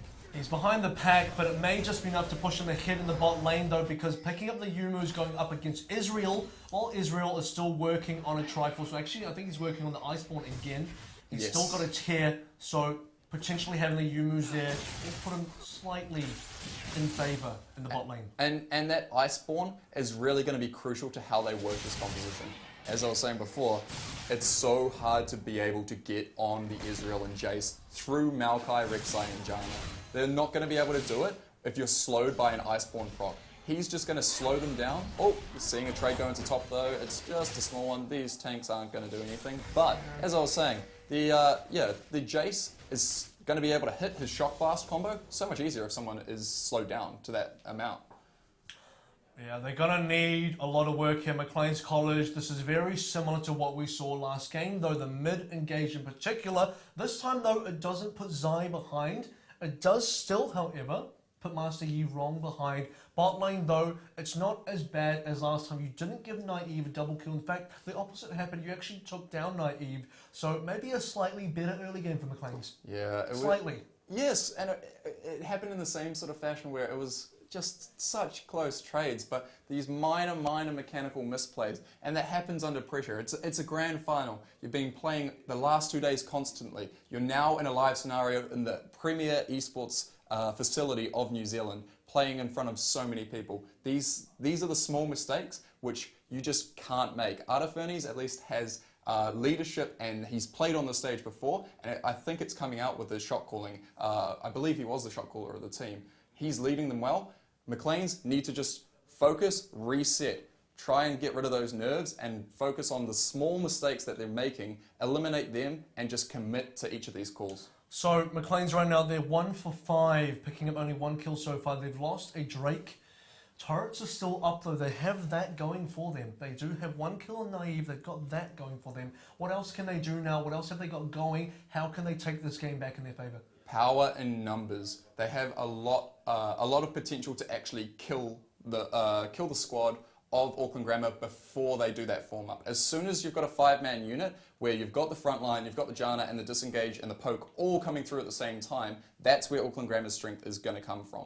Although before they form up, they're weak individually as long as you're managing to get the numbers advantage. 3 versus 2 in the bot, probably 4 versus 2 is going to be safer.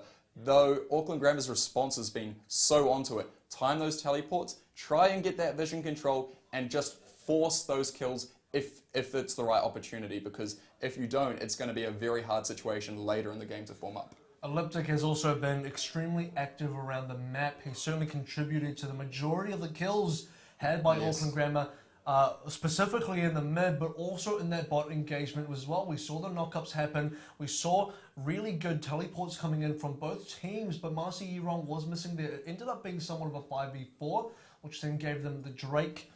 All towers are still up. I think bot may be potentially the only lane right now. Actually, top has been somewhat untouched. We'll talk about top because Zai is not behind like he is last game. Can he be a lot more impactful now that he's still somewhat even with Maokai? Yeah, he is. He's going even with Maokai, but now that the pressure's on the bot side, he's not going to be able to get too much help. He's going to be staying in that lane, and he's starting to pull away in a bit of CS here.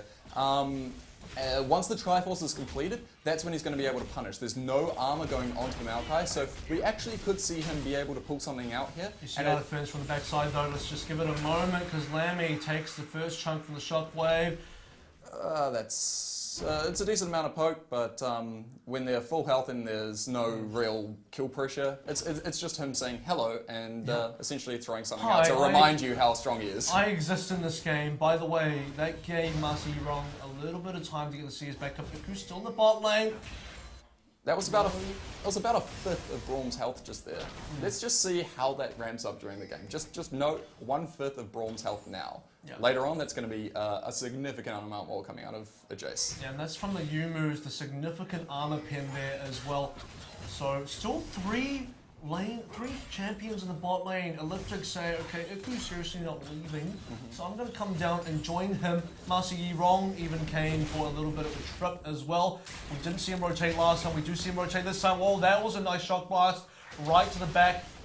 Takes some Raptors just for his time. Yeah, and Iku is having such a hard time. Elliptic and Artifernes are just all through his jungle, constantly poking him, constantly just abusing his jungle, taking everything they can. Putting that jungler behind is probably the best thing that they could do, because he's the best way back in it for Macleans. If they can shut him down, it's such an easy opportunity for Auckland Grammar just to keep this lead. And that's all you need to do in this situation. Keep a lead and play safe. Your composition is so good if you can utilize it right in the late game. Just wait for Israel and Jace to both power up, get those Mirror Manas, get a couple of items, and then roll as a squad. Macleans need to try and find a window where they can make a big play. And could this be a window? Zai wants to go for the timeline and gets the knockup. Here comes Artifernes. What's this play going to be?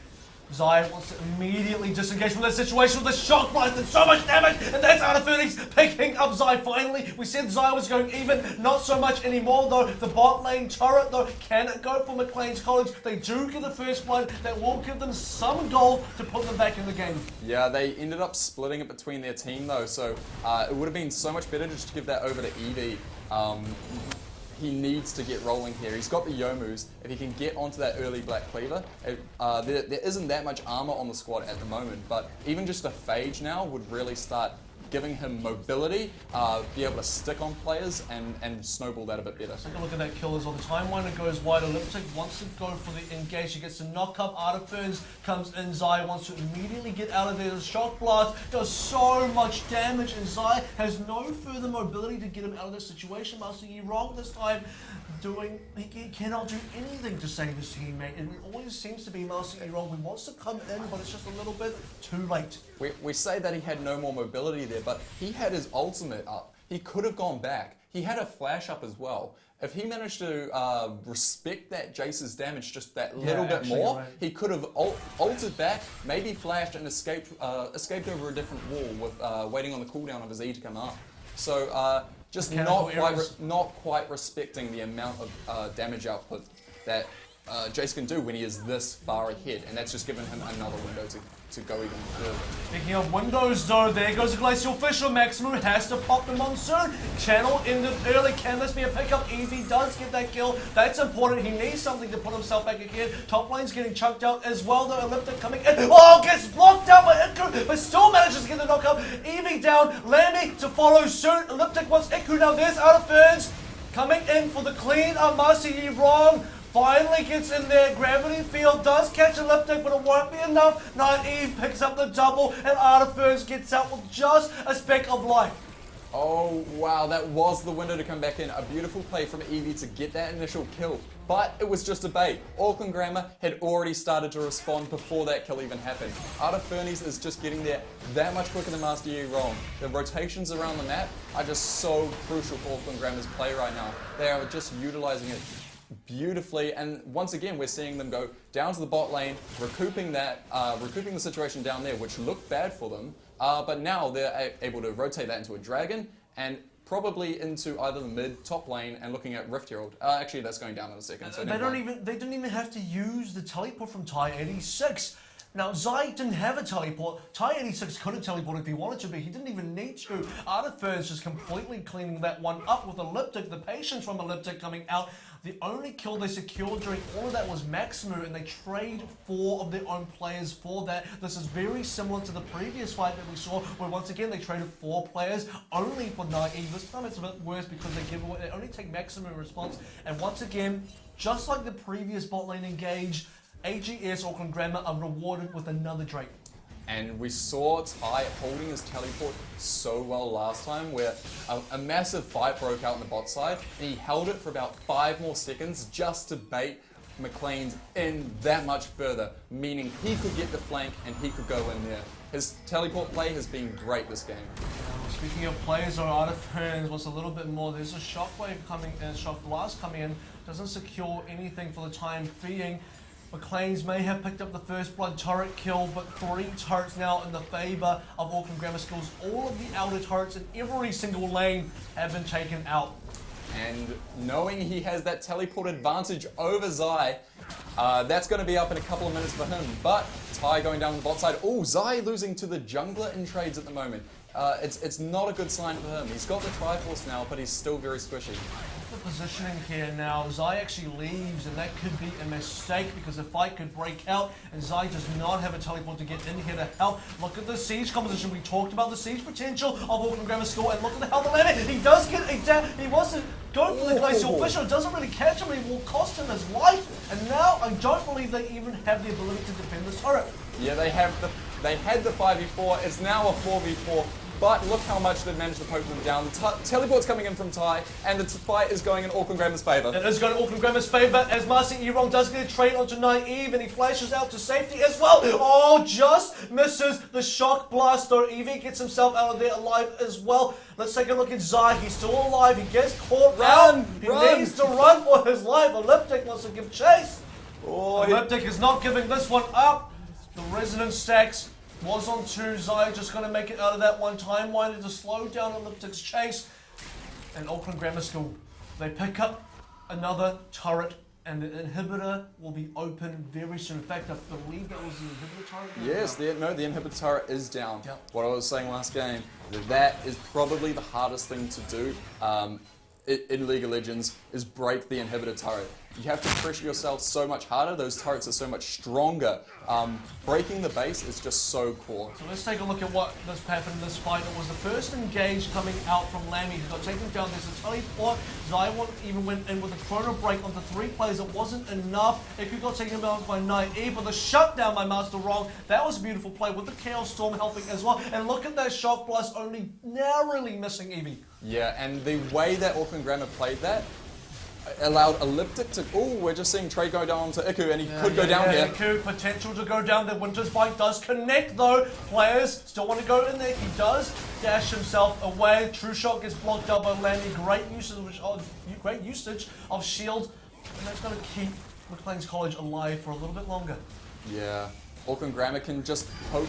Oh, Evie wanted to go a bit too deep. That may be a mistake. It is a mistake. Maximum punishes him. Elliptic getting a knock-up as well. And that could be defense potential gone for Macleans College as the inhibitor is completely open. Half out already. There won't be any defense onto the inhibitor.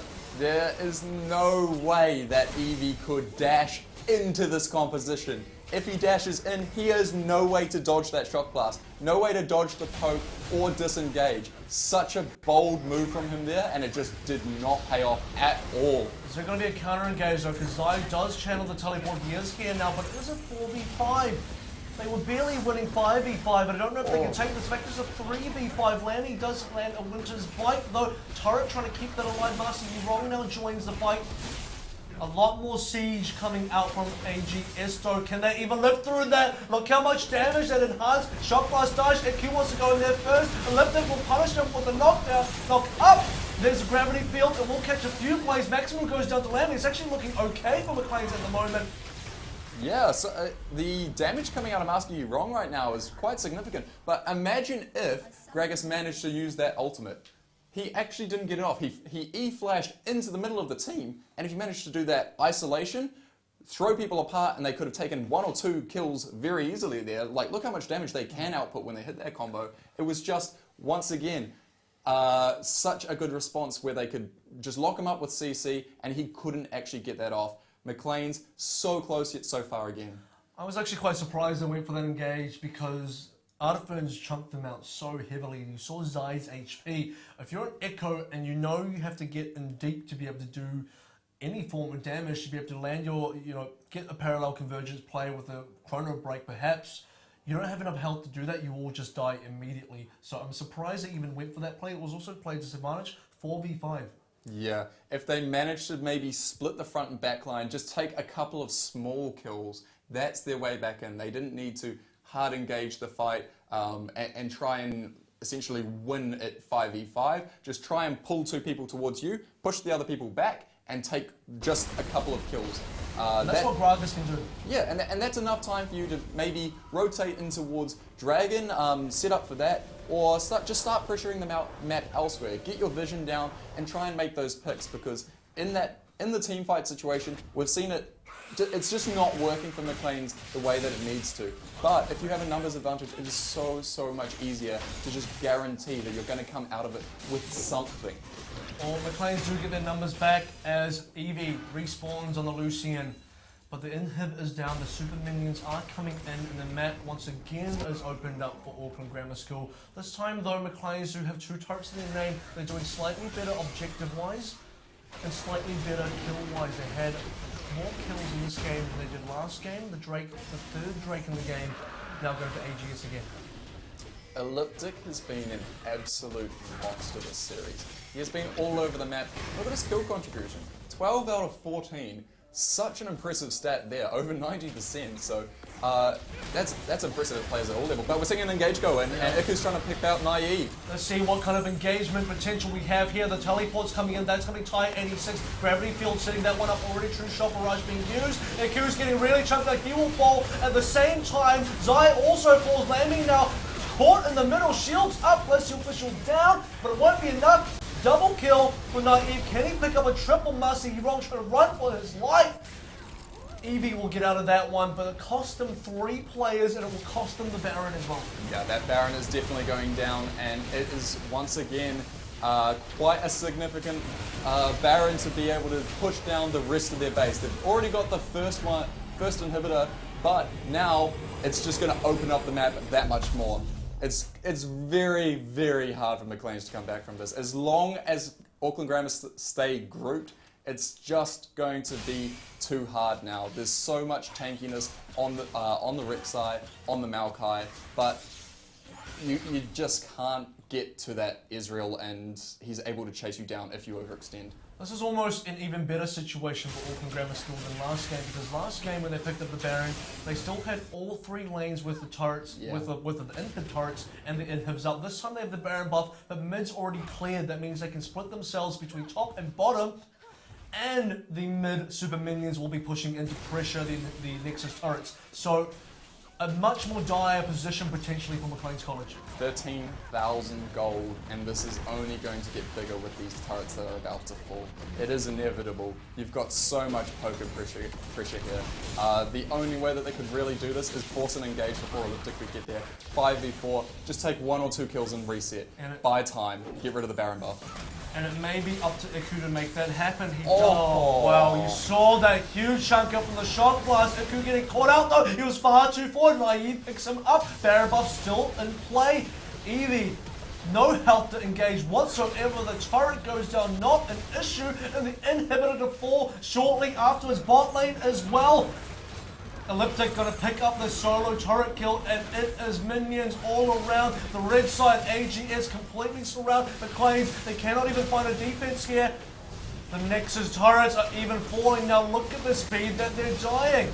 Auckland Grammar are looking to close this out right now. They want this win. Yeah, they want to go to Motat. This could be the final fight. As Lamby gets chunked out, he will get taken down out of first. Picks up a double. The Nexus is entirely open. This will be the game. Potentially 3 players still alive for Macleans. Can they defend this? 3 players alive for Auckland Grammar. But they go for the Nexus. The Nexus is falling. The Auckland Grammar School, they take out the championship. They win Ames Secondary Schools eSports Competition Grand Final 2-0. We will be seeing them in Motat.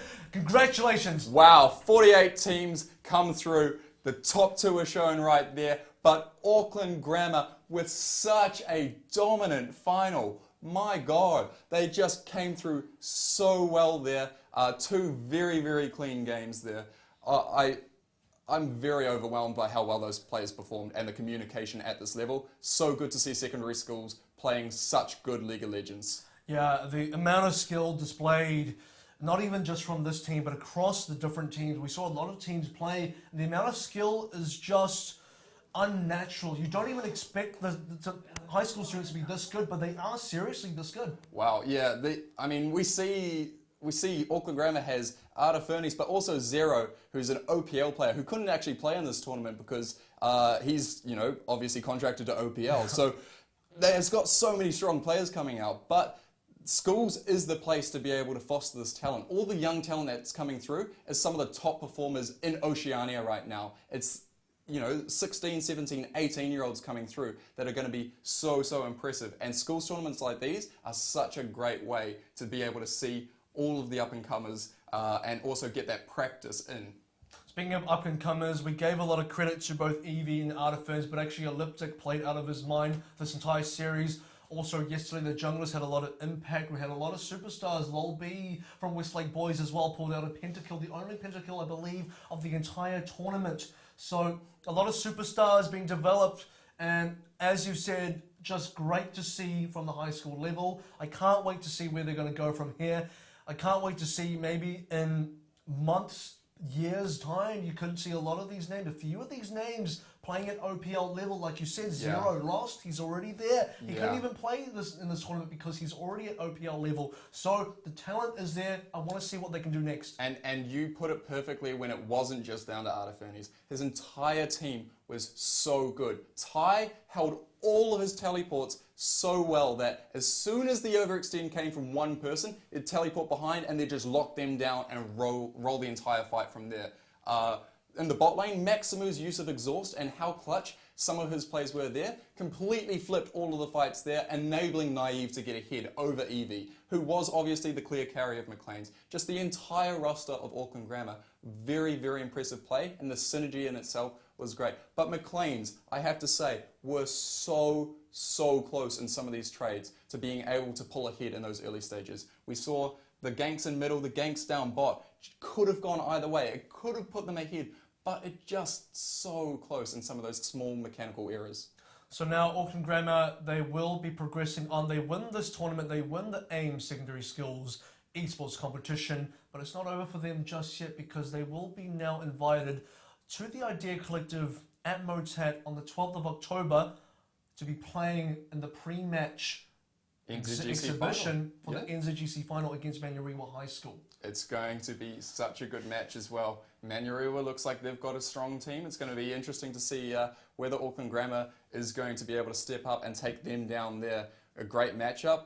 Artifernes as well, he's got to be battling his way through the NZGC brackets over the next couple of weeks. He could actually be in the pre-game and the final. So we're going to wrap this up by saying thank you to all of the sponsors that put this on. Secondary schools tournaments are so amazing for the League of Legends scene. The kids, when they came, or the students when they came in here, were just so ecstatic. The look on their faces. Thank you very much to Ames, Mighty 8, Plantronics for all contributing towards this. It was an amazing tournament. Once again, I've been joined by Cam Crunch Russell. You've been amazing all throughout this tournament. I've been Kevin Averill Walker. We're going to send it back now to the Hexadome.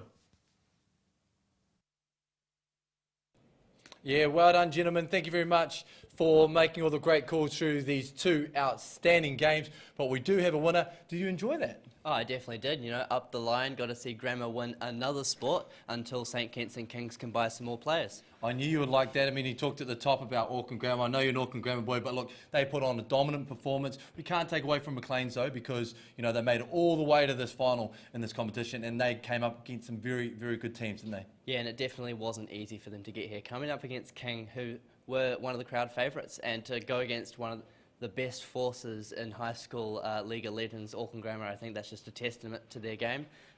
And they weren't easy games for Auckland Grammar either. It wasn't too short. They did take them out for quite a while. They did. Well, look, let's catch up with the captain in the form of Evie from Macleans. Come on up and have a few words, mate. Now, obviously, disappointing result for you guys, but congratulations. I mean, obviously, on behalf of Ames, Point and Click, you guys made it all the way to the grand final. You managed to be here in the Hexadome, the premier eSport facility.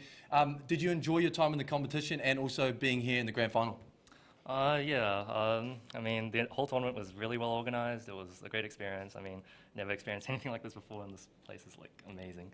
I'm really proud of my guys as well. And, I mean, I think we played well, but obviously they played better, and I think it's just unlucky, you know. I mean, everything was, yeah, it was great. Yeah. Well, again, you know, look, congratulations. You should be very proud of you and the team, and obviously everyone that's watching back there at Ames, and obviously supporters that support you and the school. Congratulations for making it all the way. It wasn't meant to be today, but condolences to you and the team, and you guys go and celebrate tonight. Yeah. Thank you. Thank you. Well, there you have it. Unfortunately for Macleans, you talked about it. Look, they came up against a very good Auckland Grammar team. We talk about Arda Ferns at the top. He's one of the top players, not only in this tournament, for everyone that's tuned in. Arda Ferns one of the best players in the country. Yeah, definitely. And I mean, I wouldn't want to go up against Arda Ferns. That guy does punish people who, give him any room to breathe. So, great work to Macleans for putting up such a great fight. That's right, but the winning team is obviously Auckland Grammar, 2-0. What I want to do is bring up a very important gentleman in the form of Nabil. Welcome up here, mate. I want to catch up with one of the founders and one of the organisers of the Point and Click tournament. Wonderful tournament, mate. You must be very proud of obviously what you've been able to achieve with the tournament. Yeah, it's been a great tournament overall, and I just want to firstly say congratulations to Auckland Grammar. Dominant performance through the whole tournament. They were undefeated, and unfortunate for Macleans College. However, they were a wild card seeded, and they made it to the finals, which was absolutely amazing. And to the 48 teams overall who registered, bloody great. We absolutely love it. It was a great tournament, and we're looking forward to next year. But just one more thing, I'd just like to say thank you to all of our sponsors, and a special thanks to LPL for hosting this, and especially the final in the Hexadome. It's made an awesome experience. So thank you, guys. Well, no worries at all. You should be very proud again for everyone that's watching out there. It has been the Ames Point and Click final. They started off with 48 teams in the tournament over 2 days. We made it down to 2 today in the Hexadome in the form of Macleans, who came through by being one of the favourites in Kings. They came up against a very good Auckland Grammar team led by Arda Ferns, who's one of the best players in the country. No shame in that, but Auckland Grammar are the champions again. It wouldn't be possible without the sponsors and the support. Obviously, Ames putting it on. LPL, big shout out to Mighty Ape, Corsair, Plant Tronics, and of course, Playtech. But what I want to do, and obviously I know that you are keen to get this, to make this happen, is let's welcome up the winning team in the form of Auckland Grammar. Gentlemen, come on up and join us up here. Congratulations to you. Wonderful performance across. You guys want to just tuck it on here, and you should be very proud of the performance. How's the experience of being in this tournament and obviously winning the grand final? Well, it was great. I mean, it was my first ever esports tournament, so it was a great and learning experience for all. Your first tournament, you say? Well, obviously it didn't show. Obviously, you guys are the champions, so somewhere along the line you knew what you were doing. Well, mid-carried, all I can say. Well, look, the exciting thing for you guys, not only do you guys become the champions, but you will also be heading to the curtain raiser at the NZGC Grand Final on October the 12th. You'll come up against Manaroa High School, 600 core esports fan. What a great experience for you guys, and you thoroughly deserve it. Oh, well, thank you. I mean, the Manu always should be an interesting experience. So are we in Hexadome again? No, you will actually be at Motat in front of 600 people, so it's going to be even bigger and better. The Hexadome will be there, but obviously you guys will be there, Manaroa High School will be there. But look, let's get to the formalities, because I think everyone knows that today, in the Point and Click inaugural competition brought to you by Ames in association with Let's Play Live, Auckland Grammar are your champions. Congratulations, guys. Thank you.